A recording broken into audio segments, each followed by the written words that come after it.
Welcome back to the Literary Kitchen today. We have as our guest Lauren Owen, who has recently published her first book, The Quick.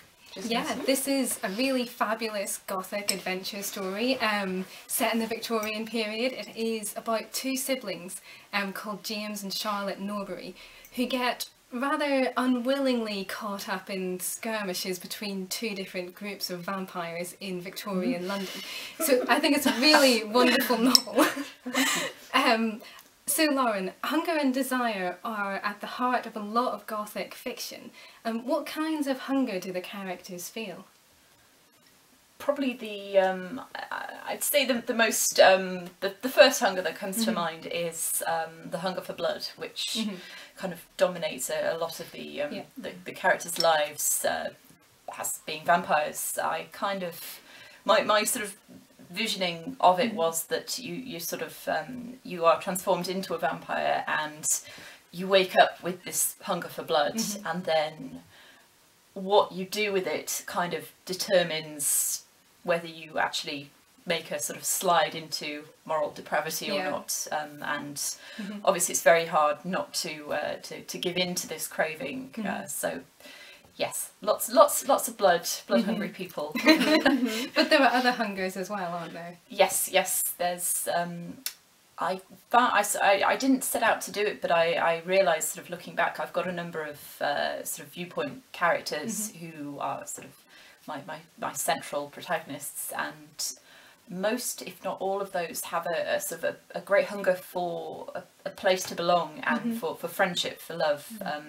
They're all sort of isolated in their different ways, I'd say.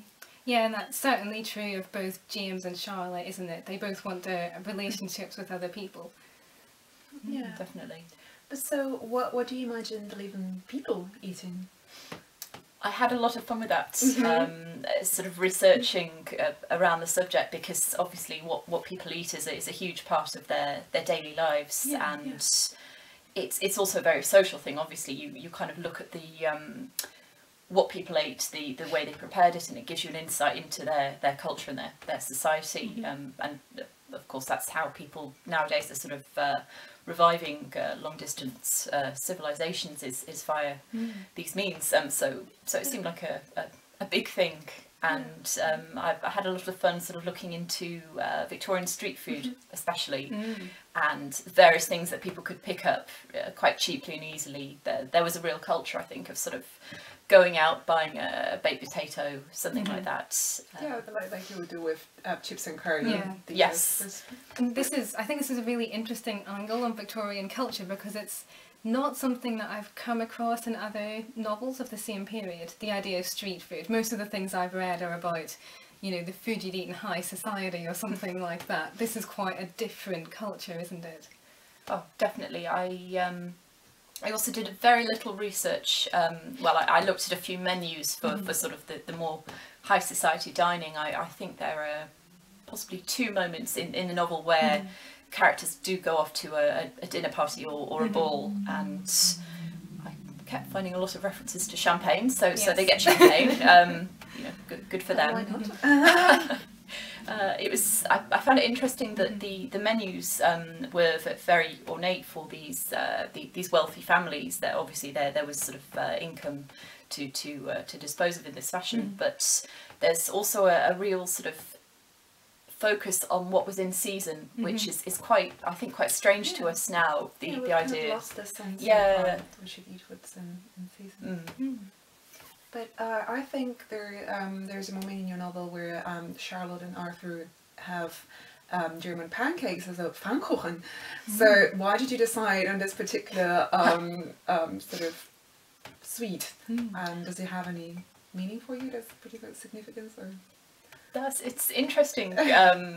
When you ask me that, it makes me sort of look back and reflect, because originally, I think I had this idea that they were going to eat a dish of pears stewed in red wine, and I thought that would be quite. I thought, you know, tasty, and I thought that would be quite a sensual sort of suggesting kind of like passion and like fruit in the Dublin market. Yes, exactly. Oh, nice connection.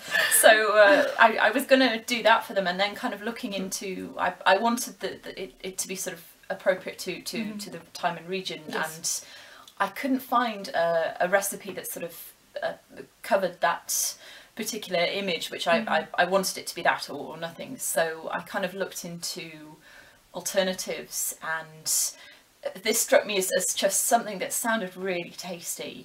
Sort of powdered sugar. I wanted it to be something nice, kind of a treat. Yeah, I guess the food which Charlotte and Arthur eat throughout the novel, I'd say, is pretty utilitarian. It's there for fuel. They sort of force themselves to eat at moments when they'd really rather not, I think. So yeah, I wanted them to sort of have this reward at sort of, definitely. at the end. It sounds very sort of sugary rewarding, but no, it's nice. And they do get a hint of luxury after just lots of baked potatoes. You know, they get something really nice to eat, which is lovely. No disrespect to baked potatoes, but I'm from Belfast. I love baked potatoes. But yeah, there's only so much that you can have. That's true. That's true. So Lauren, at the moment you're doing a PhD on Gothic literature and fan fiction. So have you come across any interesting foods during your studies? I have to say, this is not one that I think would be appropriate for replicating on your blog. But I've done a bit of sort of research into the penny dreadfuls, the sort of mid 19th century kind of not trash fiction. I want to say trash fiction, but I don't mean that in a bad way. Just fun stuff that you know. And of course, one of the probably the most famous of those is The String of Pearls, Sweeney Todd, and the idea of the sort of the cannibalism and the stuff that's in your pie that you'd rather not be in there. And I think we might have to avoid that one. Yes, maybe just some little Melton Mowbrays or something. A nice pork pie, definitely. Oh god. Can you maybe tell us something about your next novel? Are you?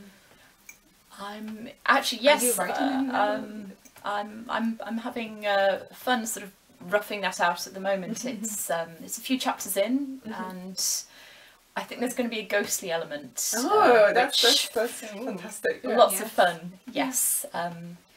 And actually, sort of thinking of food, it's quite nice because I've sort of moved forwards in time now, so my characters get chocolate and pizza and you know, these delicacies that aren't as readily available back in the Victorian era, so that's nice for them. Nice. Well, I mean, reading The Quick was just so much fun, and it sounds like you've had a lot of fun writing it as well. Definitely. I mean, it is an emotional roller coaster for me, but yeah, just a wonderful novel and really fabulous to read. So everyone should go out and read it immediately. And thank you so much for watching this video, and just keep watching the blog to see what else we make. Yeah, so we'll definitely put up a recipe of our Pfannkuchen after Lauren's novel. So check it out. Yeah, and thank you very much, Lauren. Thank you. Bye everyone. Bye.